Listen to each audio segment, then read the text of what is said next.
हाँ, तो आज अपन लोग क्या पढ़ने वाले हैं बेसिकली, एंथ्रेक्स। एंथ्रेक्स है आज अपना टॉपिक, ठीक है ना। तो इसको पढ़ने के पहले अपन लोग क्या करते हैं, पहले एक केस पढ़ते हैं, फिर ये पूरा समझेंगे, फिर इस केस को फिर से डिस्कस करेंगे। पिछली बार वो वाला केस भी डिस्कस करना भूल गया था। देखो, तो अपना जो माइसीटोमा पढ़ा था ना, उसमें भी ये केस जो पढ़े थे, इसमें जब ये क्वेश्चन में आपको डिस्चार्जिंग साइनस जैसे ही दिखा ना, तो समझ जाना ये क्या है, माइसीटोमा। और उसमें अगर येलोइस ग्रैन्युल बोल रहा है तो वो क्या हो जाएगा, एक्टिनोमाइसीटोमा। सिंपल, समझे? तो उस हिसाब से लिख देना।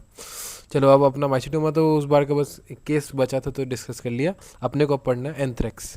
तो एंथ्रेक्स में क्या हो रहा है, देखो एक केस पढ़ते हैं। तो एक 35 year old mail life stock farmer है, ठीक है ना। वो प्रेजेंट करता है एक पेनलेस, मतलब आता है ओपीडी में, क्या बता रहा है कि उसको पेनलेस अल्सर हो गया on his right four arm, ठीक है। उसको पहले ये लगा था, इनिशियल नोटिस है स्मॉल इची पेप्यूल टाइप का बन रहा है, ऐसे फोरा टाइप का बन रहा है, हैंडलिंग अ सिक गोट, ठीक है ना। Over the next 3 years lesion जो कि बढ़ते गया और सेंट्रल नक्रोसिस बन गया विथ कैरेक्टरिस्टिक ब्लैक एस्टाइल, देखो ना काला काला टाइप का बन गया है ना, ठीक है। उसके बाद अपना बेसिकली इसके बाद ये surrounded by marked non pitting oedema, ठीक है ना। इसके अराउंड पिटिंग एडेमा दिख रहा है आपको, नॉन पिटिंग एडेमा। और उसको माइल्ड फीवर भी हो रखा है, मलाइस हो रखा है। तो आपको बताना है कि इसका क्लिनिकल डायग्नोसिस क्या है। तो अपन लोग पहले पूरा पढ़ते हैं, फिर इसको वापस रीडिंग मारेंगे, ठीक है। तो देखो, इंट्रोडक्शन देखते हैं क्या हो रहा है। तो एंथ्रेक्स है, कौन कॉज करा रहा होगा, बैसिलस एंथ्रेसिस, ठीक है ना। अब इस बैक्टीरिया, पहले इस बैक्टीरिया के बारे में थोड़े थोड़े कुछ कुछ फीचर्स समझ लो ताकि इसका लैब डायग्नोसिस करने में आसानी हो। बेसिलस है, रॉड शेप्ड होगा। और एंथ्रेसिस, जैसे देखो क्लॉस्ट्रीडियम बोटुलिनम जब भी पढ़ते हैं ना, तो क्लॉस्ट्रीडियम क्या बताता है, वो ऑब्लिगेट एनएरोब है। तो सिमिलरली एंथ्रेसिस क्या होता है, ऑब्लिगेट एरोब होता है, इसको ऑक्सीजन चाहिए ही चाहिए। साथ में ये है जैसे वो ग्राम पॉजिटिव होता था क्लॉस्ट्रीडियम, वैसे ये भी ग्राम पॉजिटिव है। इसमें टर्मिनल स्पोर्स नहीं है, इसमें स्पोर्स जो है वो सेंटर में, सेंटर स्पोर है, ठीक है ना। और वो भी नॉन बल्जिंग है, अंदर धसे हुए रहते हैं। तो इसकी वजह से इसका एक अपेयरेंस होगा जो अपन लोग पढ़ेंगे। तो बेसिलस एंथ्रेसिस क्या हुआ, बेसिलस से अपन लोगों ने इसका रॉड शेप बनाया, और फिर क्लॉस्ट्रीडियम को याद करते हुए एंथ्रेसिस को जोड़ते गए। जैसे क्लॉस्ट्रीडियम ऑब्लिगेट एनारोब था, तो ये ऑब्लिगेट एरोब हुआ, ये ग्राम पॉजिटिव पाया गया, और स्पोर सेंटर में है, और सेंटर में स्पोर इसका नॉन बल्जिंग है, ठीक है। और ये बहुत चीज़ों में फर्स्ट पाया गया है, first microscopy, first culture, first vaccine, मतलब क्या, फर्स्ट बैक्टीरिया जिसको माइक्रोस्कोप के अंदर देखा गया वो यही था, एंथ्रेक्स। फर्स्ट बैक्टीरिया जिसको कल्चर किया जा सका वो कौन था, यही था, बैसिलस एंथ्रेसिस। और फर्स्ट वैक्सीन जो बना बैक्टीरिया के हेल्थ से वो यही था, एंथ्रेक्स का वैक्सीन, ठीक है। तो ये अपना हो गया एक नॉर्मल इंट्रोडक्शन। अपने को काम क्या क्या है, तीन चीज़ का। ये कराता कैसे, ये बहुत ज़रूरी है, पैथोजेनेसिस उसका वायलेंस फैक्टर, अपने अंदर कैसे क्लिनिकल मैनिफेस्टेशन शो करेगा, और उसको अपन लोग लैब डायग्नोसिस कैसे करेंगे, सिंपल। तो देखो, इसके जो वायलेंस फैक्टर होते हैं ना, इसमें मेनली दो वायलेंस फैक्टर है। एक दिख रहा है ये कैप्सूल और टॉक्सिन, ठीक है ना। तो जो एंथ्रेक्स का टॉक्सिन होता है ना, ये 3 पार्ट से मिलकर बनता है, तो इसलिए इसका नाम क्या होता है, ट्राई पार्टाइट टॉक्सिन, ठीक है ना। तो इसमें देखो अपन लोग पढ़ेंगे सबका। तो इसमें एक होता है प्रोटेक्टिव फैक्टर, एक होता है एडेमा फैक्टर, और एक होता है अपना लीथल फैक्टर। इन सबका फैक्टर का नाम याद हो जाएगा जैसे जैसे फंक्शन याद करोगे। तो प्रोटेक्टिव फैक्टर, एडेमा फैक्टर और लीथल फैक्टर, 3 फैक्टर होते हैं, ठीक है ना। तो अपन लोग टॉक्सिन के पहले फैक्टर के बारे में समझते हैं। तो पहला फैक्टर क्या था, प्रोटेक्टिव फैक्टर। तो इसका नाम ही प्रोटेक्टिव क्यों होता है, क्योंकि ये और दो कंपोनेंट को प्रोटेक्ट करके सेल के अंदर घुसा देता है। मतलब क्या, देखो ये एक बाइंडिंग फ्रेगमेंट, ये बाइंड करता है सेल से, बाइंड टू होस्ट सेल के रिसेप्टर से बाइंड किया, और ये जो बाकी दो कंपोनेंट है उसको अंदर घुसवा देता है। मतलब क्या, बाकी दो कंपोनेंट क्या था, एडेमा फैक्टर और लीथल फैक्टर। तो ये जाके सेल से बाइंड किया, और एडेमा फैक्टर और लीथल फैक्टर सेल के अंदर घुस जाएंगे, ठीक है। तो ये इसका प्रोटेक्टिव फैक्टर हुआ, क्योंकि एक बड़े भाई की तरह रहा कि दो छोटे भाइयों को अंदर घुसवा दिया सेल के अंदर। फिर अब दो दो छोटे भाई हैं, उनका नाम क्या है, लीथल फैक्टर और एडेमा फैक्टर, जो ये काम करा रहे हैं उसी बेसिस पे है। तो देखो, enter with the help of protective factor, protective factor की हेल्प से घुसा, और अंदर जाके क्या करा देगा, MAPK, ये क्या होता है, माइटोजन एक्टिवेटेड प्रोटीन काइनेज। ये बेसिकली एक एंजाइम है जो कि ज़रूरत होता है किसमें, सेल ग्रोथ और सिग्नलिंग में इस्तेमाल होता है। तो इसी को तोड़ देते हैं, तो अगर ये तोड़ दिया तो सेल ग्रोथ ही नहीं हो पाएगा, और सेल ग्रोथ नहीं होगा तो मर जाएगा, सिंपल। तो MAPK पाथवे, ठीक है। तो MAPK को ये डिस्ट्रॉय कर देता है। तो लीथल कैसे डिस्ट्रॉय किया, बेसिकली इसने एक पाथवे को ये अफेक्ट कर दिया MAPK से, और तो ग्रोथ सिग्नलिंग नहीं हुआ तो ग्रोथ नहीं हो पाएगा। तीसरा फैक्टर अपना क्या है, एडेमा फैक्टर। तो ये कौन सा फैक्टर, एक्टिव फ्रैगमेंट है। बेसिकली ये बाइंडिंग फ्रेगमेंट था, ये एक्टिव फ्रेगमेंट है। तो एक्टिव फ्रेगमेंट क्यों है, क्योंकि इंजाइम से बाइंड करता है, ये एडेनिल साइक्लिस से बाइंड करेगा, उसको एक्टिवेट करता है। तो जैसे ही एक्टिवेट किया तो ATP किस में कन्वर्ट हो गया, साइक्लिक AMP में। और साइक्लिक AMP क्या कराएगा, देखो साइक्लिक AMP बढ़ा ना, तो ये अपने अंदर आयन को खींच रहा होगा, आयन का मूवमेंट बदलवाएगा। तो सेल के अंदर आयन आएगा तो पानी भी आएगा, पानी आएगा तो फिर सेल फूल जाएगा, तो एडेमा फैक्टर, इसलिए एडेमा करा रहा है, समझे। तो ये अपना टॉक्सिन क्या था, ट्राई पार्टाइट टॉक्सिन। 3 फैक्टर थे, प्रोटेक्टिव, एडेमा और लीथल। प्रोटेक्टिव फैक्टर बड़े भाई की तरह था, वो पहले बाइंड करता है सेल के रिसेप्टर से और 2 फैक्टर का अंदर करवाता है। कौन से 2 फैक्टर? लीथल फैक्टर और एडेमा फैक्टर। लीथल फैक्टर क्या थे? प्रोटेक्टिव फैक्टर की हेल्प से अंदर घुसे, एम ए पी को क्लीव की। एम ए पी का फुल फॉर्म क्या है? माइटोजन एक्टिवेटेड प्रोटीन काइनेस, ठीक है ना। इसको तोड़े तो अपना सेल ग्रोथ नहीं हो पाया। एडेमा फैक्टर ने क्या किया? एडेनिन साइक्लिस को एक्टिवेट किया, इसलिए इसको अपना लोग एक्टिव फ्रेगमेंट बोले। साइक्लिक एमपी बढ़ा, आयन के पीछे पीछे आयन बढ़ा, आयन के पीछे पीछे पानी आया तो एडेमा हो गया। ये अपना टॉक्सिन हुआ। टॉक्सिन का और जनरल पॉइंट्स क्या क्या होता है ये देख लेते हैं। ये किसके द्वारा कोड किया जाता है? पी एक्स, जो प्लाज्मिड के द्वारा ही कोड किया जाता है, जिसका नाम है PX01। जबकि जो ये कैप्सूल अपन लोग पढ़े थे ना, मतलब पढ़ेंगे ना आगे जाके, वो होगा PX02 कोडेड। मतलब क्या? नंबर 2 वाले प्लाज्मिड से कोड होगा। ये नंबर 1 से, ये नंबर 2 से कोड होता है, ठीक है ना। और यही जो अपना ये टॉक्सिन होता है ना, अगर इस टॉक्सिन को अपन लोग तोड़ ताड़ दे कैसे भी, तो अगर ये टॉक्सिन ही नहीं रहेगा, तो अगर बैक्टीरिया है उसके अंदर टॉक्सिन ही नहीं है, तो ये बैक्टीरिया तो रहेगा ही, अब बस वो क्या पैथोजेनिक नहीं रह जाएगा। तो यही बेसिस फॉर्म करता है वैक्सीन ऑफ पास्चर, जो पास्चर ने वैक्सीन बनाया था इसके हेल्प से, ठीक है। और टॉक्सिन कब काम करता है? जब सब एक साथ मिलके काम करे, क्योंकि अगर प्रोटेक्टिव घुसा नहीं पाया तो ये अपना अंदर काम नहीं कर पाएंगे। एडिमा वाला भी अगर काम नहीं कर रहा तो फिर वो स्वेलिंग नहीं होगा, डिस्ट्रॉय नहीं होगा, सिंपल सी बात है। तो तीनों को एक साथ काम करना पड़ता है, तब होता है, ठीक है। तो एक अपन लोग वायलेंस फैक्टर पढ़ लिए, एंथ्रेक्स टॉक्सिन। उसके 3 पार्ट थे, प्रोटेक्टिव फैक्टर, एडिमा फैक्टर और लीथल फैक्टर। उसके जनरल पॉइंट्स क्या थे? वो PX01 से कोडेड था। सिमिलरली एंथ्रेक्स कैप्सूल किससे कोडेड है? PX02 से कोडेड है। तो देखो नेचुरली क्या होता है, जो कैप्सूल होता है वो पॉलीसेकेराइड से बना होता है, लेकिन इसमें जो प्रोटीन, मतलब बेसिकली देखो PX02 मतलब क्या? मैं प्लाज्मिड की बात कर रहा हूँ, और प्लाज्मिड क्या हुआ? DNA RNA हुआ ना। तो DNA का ट्रांसक्रिप्शन ट्रांसलेशन से क्या बनेगा? प्रोटीन ही बनेगा ना। तो इसलिए पॉलीग्लूटामेट कैप्सूल है। ग्लूटामिक एसिड अमीनो एसिड की बात की जा रही है, तो पॉलीग्लूटामेट कैप्सूल है, ठीक है ना। और ये क्या कराता है? Inhibit complement mediated phagocytosis. Phagocytosis नहीं होने देता, जो कि कॉम्प्लीमेंट द्वारा मीडिएटेड हो, ठीक है, सिंपल। तो इसके 2 वायलेंस फैक्टर है जिसकी वजह से अपने अंदर डिजीज कर पाता है। एक तो इसके पास टॉक्सिन है और एक इसके पास कवच है, कैप्सूल है। टॉक्सिन के पास 3 पार्ट है, प्रोटेक्टिव फैक्टर, एडिमा और लीथल। प्रोटेक्टिव अंदर घुसवाता है, एडिमा फैक्टर वहाँ का MAPK को डिस्ट्रॉय करता है, और मतलब लीथल। और एडिमा क्या कराता है? बेसिकली एडेनिन साइक्लिस को एक्टिवेट कराता है, सिंपल। कैप्सूल में क्या स्पेसिफिक पॉइंट है कि वो पॉलीसेक्राइड से ना मिलकर पॉलीपेप्टाइड है। कौन सा पॉलीपेप्टाइड? पॉलीग्लूटामेट कैप्सूल है। ये 1 से कोडेड है और ये 2 से कोडेड है, सिंपल।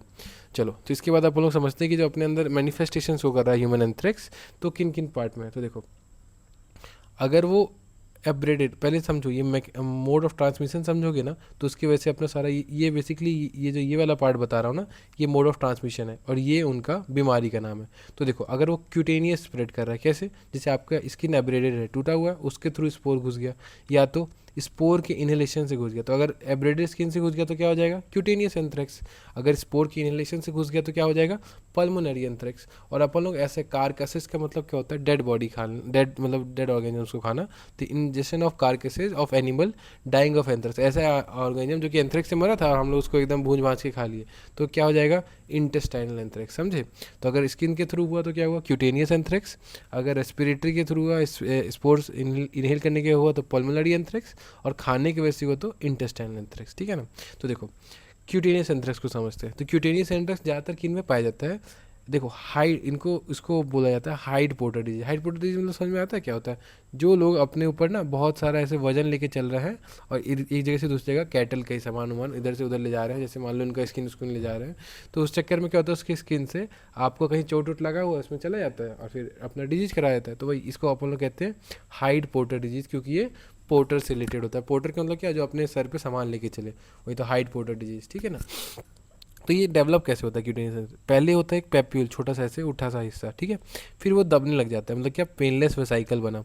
फिर और दब के ये क्या बना देगा? ये अपने स्पेसिफिक एंथ्रेक्स का जो अपन लोग क्वेश्चन में ही पूछा था, सेंटर में कोल ब्लैक नेक्रोटिक एक्सचार, एकदम नेक्रोसिस हो रखा है, और उसके सराउंडिंग में अपना क्या हो रखा है? एडेमा हो रखा है, नॉन पिटिंग इंड्यूरेटेड, मतलब हार्ड एडेमा बन गया है, समझे।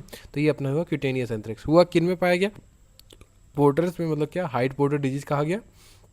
पहले पेप्यूल बना, उसको पलटा दो, मतलब वेसाइकल्स हो गया, पेनलेस वेसाइकल्स, और फिर बीच में नेक्रोसिस, तो सेंट्रल ब्लैक एस्चार नेक्रोटिक, और सराउंडिंग में एडेमा, नॉन पिटिंग एडेमा, जो कि हार्ड हो चुका है, मतलब इंड्यूरेटेड, सिंपल। पल्मोनरी एडेमा की बात करें तो ये इनका दूसरा नाम क्या है, वुल सॉर्टर डिजीज। वुल सॉर्टर क्यों, क्योंकि वही वुल सॉर्टिंग के दौरान ये अपना स्पोर्स निकलते हैं हवा में, उसको अपन लोग इनहेल कर लेते हैं। तो सिंपल सी बात है, ब्रेन मतलब अपने लंग्स में इन्फेक्ट करेगा तो क्या कराएगा, हीमोरेजिक न्यूमोनिया। इसलिए मैंने ये लाल टाइप का बना दिया यहाँ पे, आरबीसी टूट रहा होगा इसीलिए, हीमोरेजिक न्यूमोनिया। अभी जैसे हीमोरेजिक न्यूमोनिया है, आरबीसी का टूटना हुआ तो अलग अलग जगह फैलेगा भी, तो ब्लड के थ्रू, अगर वो ब्लड में ही रह गया तो बैक्टीरियमिया हो गया, अगर वो अपने क्या बोलते हैं बेसिकली मीडियस्टेनम में चले गया तो मीडियस्टेनाइटिस हो गया, और हीमोरेजिक मीडियस्टेनाइटिस। और बेसिकली यहाँ पे मुझे एक सीएनएस का पार्ट लिखना चाहिए था, देखो सीएनएस में लिखा है, ये देखो यहाँ पे मैं एडिट कर देता हूँ, ये वाला जो हिस्सा है ये अपना क्या हो जाएगा, सिंपल सी बात है, सीएनएस को मेनिंजाइटिस करा रहा होगा, ठीक है ना, यहाँ पे एरिया को। चलो, तो अपना ये बैक्टीरियमिया हो गया, और फिर क्या हुआ बेसिकली ब्लड में रह गया, तो अगर मीडियस्टेनम चला गया तो मीडियस्टेनाइटिस हो गया, और सीएनएस में जाके मेनिंजाइटिस करा रहा है, ठीक है ना। तो देखो, सिंस पल्मोनरी हवा के थ्रू फैलाना बहुत आसान है ना, इसीलिए पल्मोनरी एंथ्रेक्स को हम लोग किसके तरह इस्तेमाल कर सकते हैं, as a agent of bioterrorism, ठीक है ना, बायो टेररिज्म। तो कहाँ का इस्तेमाल किया जा चुका है, यूएस में एक बार इस्तेमाल हुआ था, और स्वेल्ड वॉक्स, क्या स्पेलिंग है, इसको याद कर लो तो कर लो, नहीं तो ठीक है, यूएस बस याद कर लो कि 2001 में इसका इस्तेमाल किया गया था। तो एक अपना हो गया क्यूटेनियस एंथ्रेक्स, जिसका जो किस वजह से फैल रहा है, एब्रेटेड स्किन में स्पोर घुसने की वजह से, जबकि पल्मोनरी एंथ्रेक्स किस वजह से हो रहा है, इनहेलेशन ऑफ स्पोर की वजह से। इसका दूसरा नाम क्या है, हाइट पोर्टर डिजीज, जबकि इसका नाम क्या है, वूल सॉर्टर डिजीज। यहाँ पे पहले स्पोर पैप्यूल बन रहे हैं, फिर वेसाइकल हो रहा है, वेसाइकल किस में कन्वर्ट हो जा रहा है, S4 में। इसमें क्या हो रहा है, पहले न्यूमोनिया, हीमोरेजिक न्यूमोनिया, फिर वो ब्लड में जा रहा है, तो ब्लड में बैक्टीरिया करा रहा है, मीडियस्टेनाइटिस करा रहा है, सीएनएस में इन्फेक्शन करा रहा है, सिंपल। और अपना क्या हो गया तीसरा, हम लोग गंदा खा लिए, मतलब क्या, कार्केसेस के इंजेक्शन की वजह से क्या हो रहा था, इंटेस्टाइन, तो पेट में ही खराबी करेगा, तो क्या हो जाएगा, ब्लडी डायरिया, सिंपल, खून वाला। जैसे यहाँ पे हीमोरेजिक न्यूमोनिया था, यहाँ पे ब्लडी डायरिया हो जाएगा, सिंपल। तो ये हो गया। तो अब अपन लोग इसका क्या समझ सकते हैं, लैब डायग्नोसिस। तो अपन लोग इंट्रोडक्शन समझ लिए, पैथोजेनेसिस समझ लिए, पैथोजेनेसिस में दो चीज़ का इस्तेमाल किए थे, टॉक्सिन का और कैप्सूल का। और एंथ्रेक्स में तीन पार्ट है, एक तो क्यूटेनियस, एक पल्मोनरी और एक इंटेस्टाइनल। अब अपन लोग देखते हैं लैब डायग्नोसिस। तो देखो, लैब डायग्नोसिस में पहले सैंपल कलेक्शन करना है। तो देखो, 3 डिजीज था ना, तो इसलिए 3 तरह अपने सैंपल हो सकते हैं। अगर क्यूटेनियस एंथ्रेक्स आपको लग रहा है तो आप क्या कलेक्ट करोगे, क्यूटेनियस एंथ्रेक्स में पस या स्वैब जो उस एरिया से निकल रहा है। दूसरा पल्मोनरी, पल्मोनरी अगर एंथ्रेक्स लग रहा है तो स्पूटम, सिंपल सी बात है, अगर उसकी वजह से अगर वो अपने ब्लड में, देखो यहाँ पे ये ब्लड में ही तो फैल सकता है ना, बैक्टीरिया में करा रहा था, तो आप ब्लड सैंपल भी ले सकते हो, या तो सीएसएफ में फैल गया तो सीएसएफ सैंपल ले सकते हो। और अगर आपको इंटेस्टाइनल एंथ्रेक्स लग रहा है तो आप पेट का कंटेंट लोगे, मतलब गैस्ट्रिक एस्पिरेट, सिंपल। तो क्यूटेनियस एंथ्रेक्स के लिए अपन लोग पस स्वैब लेंगे, पल्मोनरी एंथ्रेक्स के लिए अपन लोग स्पूटम ब्लड या सीएसएफ लेंगे, और इंटेस्टाइनल एंथ्रेक्स के लिए अपन लोग गैस्ट्रिक एस्पिरेट लेंगे। सैंपल कलेक्ट कर लिए, अब उसका अपन लोग देखो, इसका 3 पार्ट है बेसिकली। पहले तो माइक्रोस्कोपी देखो, फिर उसका नंबर बढ़ाओ, मतलब कल्चर, और कल्चर पे कुछ कुछ इस उसका स्मीयर बना के देख लो। तो माइक्रोस्कोपी के लिए ना एक कहानी समझो, क्या है, जैसे मान लो किसी को अपना एंथ्रेक्स हो रखा था, ठीक है, तो एंथ्रेक्स हो रखा था वहाँ, तो उसने सैंपल वैम्पल डॉक्टर ने कलेक्ट किया, पर वो एक्सपर्ट नहीं था, उसने मेरे को बुलाया, मैं एक्सपर्ट था। तो हम लोग ने डॉक्टर को कॉल करके ये बोल दिया कि तुम तब तक ग्राम स्टेनिंग लगाओ, फिर मैं आके देखता हूँ। तो उसने ग्राम स्टेनिंग लगाया, मैं गाड़ी से पहुँचा, गाड़ी से पहुंच के उस पर उसके ऊपर लाइट जलाया, और लाइट जलाया तो क्या हुआ बेसिकली, उसका टेम्परेचर बढ़ गया, वो जो सैंपल था। मतलब क्या क्या, ये कहानी का मतलब क्या हुआ, देखो, डॉक्टर को मैंने क्या बोल के रख दिया था कि अपना ग्राम स्टेनिंग लगा के रखना, तो उसने ग्राम स्टेनिंग लगाया। दूसरा, मैं अपना गाड़ी से पहुंचा, मैक्लेरन गाड़ी होता है ना, तो मैक्लेरन से ही याद कर लो, मैकफेडन रिएक्शन, ठीक है ना। अब मैं गाड़ी से पहुंचा, टॉर्च जलाया, मतलब क्या, फ्लोरेसेंस, तो डायरेक्ट इम्यूनोफ्लोरेसेंस टेस्ट। और जैसे ही मैंने टॉर्च जलाया, बहुत एनर्जी उसके ऊपर पड़ा, तो गर्मा आ जाएगा, मतलब क्या, एस्कोली थर्मोपर्सिपिटेशन टेस्ट, थर्मोपर्सिपिटेशन टेस्ट, ठीक है ना।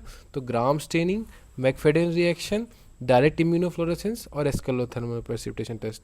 उसने ग्राम स्टेनिंग लगाया, मैं गाड़ी से पहुंचा, मतलब क्या, मैकफेडन रिएक्शन, फिर उस पर मैंने लाइट जलाया, मतलब क्या, डायरेक्ट इम्यूनोफ्लोरेसेंस, और फिर उसका टेम्परेचर बढ़ गया, मतलब क्या, एस्कोली थर्मोपर्सिपिटेशन टेस्ट।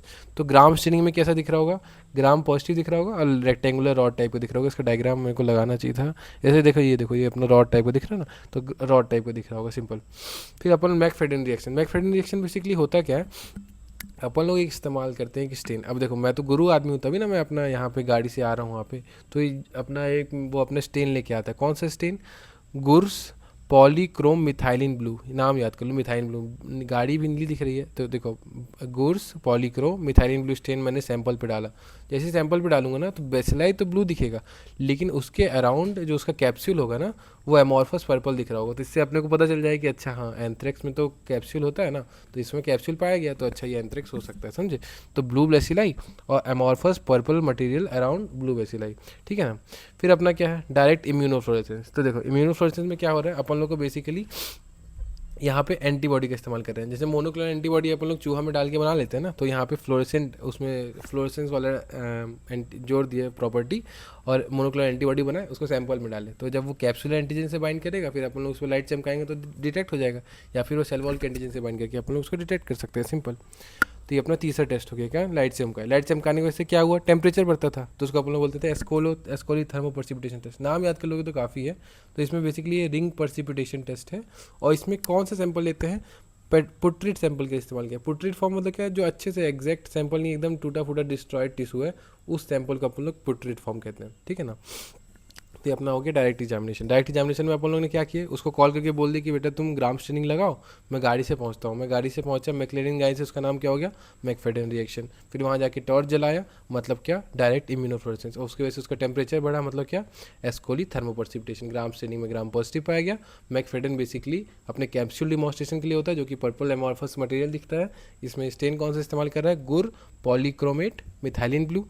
अपन लोगों ने लाइट यहाँ पे जलाया, मतलब क्या, एंटीबॉडी, फ्लोरेसेंट टैग्ड एंटीबॉडी का इस्तेमाल किया गया, एंटीजन को डिटेक्ट कर रहा है। और थर्मो परसिपिटेशन में रिंग परसिपिटेशन, या फिर कौन सा सैंपल, पुट्रिट सैंपल। तो अपन लोग ने माइक्रोस्कोपी कर लिया। अब कल्चर देखते हैं। तो कल्चर जैसे अपन लोग स्टेप और इसमें पढ़े थे ना, 3 ठो अगार पढ़े थे, कौन कौन से, न्यूट्रिएंट अगार, ब्लड अगार और मैकॉन्की। तो यहाँ पे मैकॉन्की नहीं है पर न्यूट्रिएंट और ब्लड है। तो देखो न्यूट्रिएंट अगार में कैसा दिख रहा होगा, जैसे देखो न्यूट्रिएंट अगार दिए ना, वो ग्रो किया ना, तो जब उसके साइड्स में देखेंगे ना अगार के, तो अपन लोग को दिख रहा होगा मेड्यूसा हेड अपीयरेंस। इसका मतलब क्या होता है, ये देखो लो पावर माइक्रोस्कोप से अपन लोग इसके जब एजेस देखेंगे कॉलोनी के, तो वहाँ पे ना बेसिलाई आपस में इंटरलेस्ड पाए जाएंगे। तो ऐसा लगेगा कि बाल एक दूसरे में उलझा हुआ है, तो लेसेस ऑफ मेटेड हेयर, वही हेयर बताया जा रहा है। तो इंटरलेसिंग चेन ऑफ बैक्टीरिया के कारण, बेसिलाई के कारण ये कैसा दिख रहा है, मेड्यूसा हेड अपीयरेंस। कौन से, कॉलोनी के पेरीफेरी में बेसिलाई एक दूसरे में इंटरलिस्ट पाए जाते हैं, तो वो कौन सा अपीयरेंस दे रहा होता है, मेडुसा हेड अपीयरेंस। दूसरा है अपना ब्लड अगार। तो ब्लड अगार में कैसा, नॉन हीमोलिटिक दिख ही रहा है, तो ये नॉन हीमोलिटिक कॉलोनी है, ड्राई रिंकल, ठीक है। तीसरा अपना होता है यहाँ पे मैं अपना मैकॉन्की अगार ना इस्तेमाल करके कौन सा अगार इस्तेमाल, यहाँ पे बेसिकली इस्तेमाल किया जा रहा है, जेलेटिन। तो जेलेटिन में क्या होता है, जैसे अपन लोग बैक्टीरिया को डालें तो ऊपर ज़्यादा जल्दी वो तोड़फोड़ मचा पाएगा, तो ऊपर जल्दी इसको लिक्विफाई कर देता है, पर नीचे जाते जाते उसका पावर घट जाता है। तो ऐसे उल्टा पेड़ जैसा दिख रहा है ना, इन्वर्टेड फिग ट्री अपीयरेंस, तो इसी को कहते हैं इन्वर्टेड फिग ट्री या इन्वर्टेड फिग ट्री अपीयरेंस होना चाहिए। तो liquefaction of gelatin at maximum top पे होता है, मिनिमम बॉटम पे एक फिग ट्री अपीयरेंस यहाँ पे बन रहा है, सिंपल, समझे। तो न्यूट्रिएंट अगार में कैसा दिख रहा है, मेडुसा हेड, क्यों, क्योंकि बेसिला एक दूसरे में इंटरलेस्ड है। ब्लड अगार में नॉन हीमोलिटिक कॉलोनीज पाया जा रहा है, और जेलेटिन स्वयं में अपने को फिग अपीयरेंस दिख रहा है। फिर अपन लोग कल्चर देखते हैं अगर, तो देखो अब कल्चर का बेसिकली, अब इसको अपन लोग माइक्रो वही वापस स्टेनिंग करो, स्पोर्ट्स देखो उसके लिए। तो देखो जब स्टेनिंग करेंगे ना, तो अब ग्राम पॉजिटिव ही था ना, यहाँ भी अपन लोग जब उसको बोले थे कॉल करके ग्राम स्टेनिंग करो, तो ग्राम पॉजिटिव पाया गया था वही। तो जब कल्चर में नंबर बढ़ गया तब स्टेनिंग किए तो ग्राम पॉजिटिव बेसिकली पाया गया, साथ में उसमें स्पोर डेवलप हुआ। कल्चर होने के बाद वो ग्रो कर गया, तो नॉन बल्जिंग स्पोर भी पाया जा रहा है, जो अपन लोग स्टार्टिंग में पढ़ के आए हैं। तो इसके कारण ये कैसा दिखता है, बम्बू स्टिक अपीयरेंस। ऐसा लगता है कि अपना अलग अलग है ऐसे, और बीच बीच में गड्ढा है, तो ऐसा बम्बू के स्टिक कैसा दिखता है, तो बम्बू स्टिक अपीयरेंस, ठीक है ना। ये नॉन बल्जिंग स्पोर है। बल्जिंग स्पोर किसमें पाया जाता है, क्लॉस्ट्रीडियम में। जैसे ये ऑब्लिगेट एरोब है, जबकि अपना जो क्लॉस्ट्रीडियम है वो वो ऑब्लिगेट एनारोब है। सिमिलरली इसमें अपना नॉन बल्जिंग स्पोर पाया जाता है, जबकि क्लॉस्ट्रीडियम में बल्जिंग स्पोर पाया जाता है। तो अब ये तो अपना बैक्टीरिया को स्टेन करने के लिए हो गया। अगर आपको स्पोर को डिटेक्ट करना है, इसको याद करना, अगर छोड़ना है तो छोड़ दो, इतना तक काफ़ी है, पर सुनने के लिए सुन लो कि इसमें जो स्पोर है उसको डिटेक्ट करने के लिए अपन लोग किस स्टेन का इस्तेमाल कर सकते हैं, हॉट मेलेचाइट ग्रीन, इस मेथड को बोलते हैं एस्कॉफी मेथड, या फिर एसिड फास्ट भी होता है ये, तो एसिड फास्ट स्टेनिंग का इस्तेमाल कर लो। और मॉलिकुलर मेथड में, मॉलिकुलर डायग्नोसिस में कौन सा जीन, वही जो अपन लोग वही पढ़ के आए, इसके वायलेंस फैक्टर था ना, एक कैप्सूल था और एक अपना दूसरा क्या था, बेसिकली टॉक्सिन। तो कैप्सूल और टॉक्सिन का जो जो प्लाज्मिड बनाता है, उस प्लाज्मिड को डिटेक्ट कर लो मॉलिकुलर में। तो BA मतलब कि bacillus synthesis PX01 BA PX02, उनको डिटेक्ट कर लो, सिंपल। तो अपने लाइव डायग्नोसिस को अपन लोग 3-4 हिस्से में पढ़े। पहले सैंपल कलेक्ट किए, सैंपल कहाँ से कलेक्ट करेंगे, जैसा आपका मैनिफेस्टेशन है उस बेसिस पर। अगर क्यूटेनियस है तो स्वैब, पल्मोनरी है तो अब स्पूटम ब्लड या CSF, और इंटेस्टाइनल है तो गैस्ट्रिक एस्पिरेट। डाइट के लिए अपन लोग ने उसको कॉल करके बोल दिया कि ग्राम स्टेनिंग लगा, उसमें ग्राम पॉजिटिव पाएगा, रेक्टेंगुलर बॉक्स, ठीक है। अपन लोग ने अपना गाड़ी मैक्लेरन गाड़ी से मैकफेडन रिएक्शन हुआ, उसमें पॉलीक्रोमेट मिथाइलिन ब्लू का इस्तेमाल करके बेसिलाई ब्लू दिखा, आसपास अपने को पर्पल अपीयरेंस दिख रहा है। फिर अपन लोगों ने लाइट जलाया, मतलब क्या, डायरेक्ट इम्यूनोफ्लोरेसेंस। उसमें अपन लोगों ने मोनोक्लोनल एंटीबॉडी लगाया जो कि एंटीजन से बाइंड करके अपन लोग देख सकते हैं, फ्लोरेसेंस करा सकते हैं। और अपना एस्कोली थर्मोपर्सिपिटेशन टेस्ट। फिर कल्चर के में क्या किए, न्यूट्रिएंट अगार, ब्लड अगार और जेलेटिन स्वैब। न्यूट्रिएंट अगार में मेडिसाइड अपीयरेंस, ब्लड अगार में नॉन ह्यूमिलिटिक कॉलोनीज और जेलेटिन स्वैब में अपन को इन्वर्टेड फिग अपीयरेंस या फिर फिग ट्री अपीयरेंस याद कर लो बस। और कल्चर स्वैब में अपने ग्राम श्रेणी में कैसा पाया जा रहा है, बम्बू स्टिक अपीयरेंस। और स्पोर्ट्स के लिए कौन सा मेथड है, एस्कॉफ्स मेथड, एस बी मेथड है, एस्कॉफ तो दूसरा होता है, एस बी मेथड है, ठीक है। और मॉलिक्यूलर डायग्नोसिस में वही दो चीज़ को इस्तेमाल किए, PX01 और PX02। नेट क्या पढ़े अपन लोग, इंट्रोडक्शन, पैथोजेनेसिस, एंथ्रेक्स और लैब डायग्नोसिस। इंट्रोडक्शन में आप लोग समझ लिए, बेसिलाई को देख लो, gram positive, central bulging non सेल्ट्रन और नॉन बल्जिंग स्पोर पाया गया, सब चीज़ में फर्स्ट है। माइक्रोस्कोपी भी पहला किया गया, कल्चर भी पहला किया गया, वैक्सीन भी पहली बार बनाया गया। पैथोजेनेसिस में अपन लोगों ने क्या देखा, एक तो टॉक्सिन और एक कैप्सूल। टॉक्सिन के 3 पार्ट थे, प्रोटेक्टिव, एडेमा और लीथल फैक्टर। प्रोटेक्टिव वाला इसको अंदर घुसवाता था, एडेमा वाला MAPK को डिस्ट्रॉय करता था, और अपना लीथल वाला और एडेमा वाला किस पर अफेक्ट करता था, एडिनल साइक्लिस को एक्टिवेट करता था। कैप्सूल कैसा था, पॉलीग्लूटामेट, पॉलीसेकेराइड नहीं है, ठीक है। और अपना ये अपना मैनिफेस्टेशन किस फॉर्म में हो रहा है, अगर स्किन को अफेक्ट कर रहा है तो क्यूटेनियस एंथ्रेक्स, अगर पल्मोनरी को अफेक्ट कर रहा है तो पल्मोनरी एंथ्रेक्स, और अपना बेसिकली इंटेस्टाइन को अफेक्ट कर रहा है तो इंटेस्टाइन एंथ्रेक्स, सिंपल। इसका दूसरा नाम होगा हाइट पोर्टर डिजीज और ये वुल्स ऑर्डर डिजीज। और लैब डायग्नोसिस में कैसे बांटे, सैंपल कलेक्ट करो, एक कहानी से याद कर लो डायरेक्ट डिमॉन्स्ट्रेशन को, कल्चर का तो ये आगार पता ही है, और अपना कल्चर का स्मेयर बना लो, सिंपल। तो अपना ये जो क्लिनिकल केस था उसको फिर से पढ़ते हैं। तो एक 35 ईयर ओल्ड मेल था, लाइव स्टॉक फार्मर, समझ में आया, लाइव स्टॉक फार्मर। इससे अपन लोग क्या, वुल्स ऑर्डर डिजीज या फिर वो वाले पार्ट में पढ़ सकते हैं, हाइट पोर्टर डिजीज समझ सकते हैं। हाइट पोर्टर डिजीज क्यों होगा, इस फोटो से समझ में आ रहा है अपने को, क्योंकि उसमें क्यूटेनियस एंथ्रेक्स का पार्ट है ना। तो देखो इसके आगे पढ़ते हैं, अगर मान लीजिए फोटो नहीं दिया है तो इसके आगे देखते हैं। पेनलेस अल्सर बन रहा है राइट आर्म, फोर आर्म पे, ठीक है। ओवर नेक्स्ट 3 डेज ही develop central necrotic with black eschar. जैसे ही ब्लैक एस्चार दिख रहा है, सेंट्रल नेक्रोसिस दिख रहा है, इससे अपन लोगों को क्या समझ में आना चाहिए, एंथ्रेक्स का इन्फेक्शन है, सिंपल। उसके बाद ये नॉन पिटिंग एडेमा भी लिखा है तो कंफर्म कर लो। और इसका आपको हिस्ट्री में पता चल गया कि लाइफ स्टॉक फार्मर है तो अपना कैटल से इसको हो सकता है, सिंपल। तो ये अपने को एंथ्रेक्स का इन्फेक्शन है।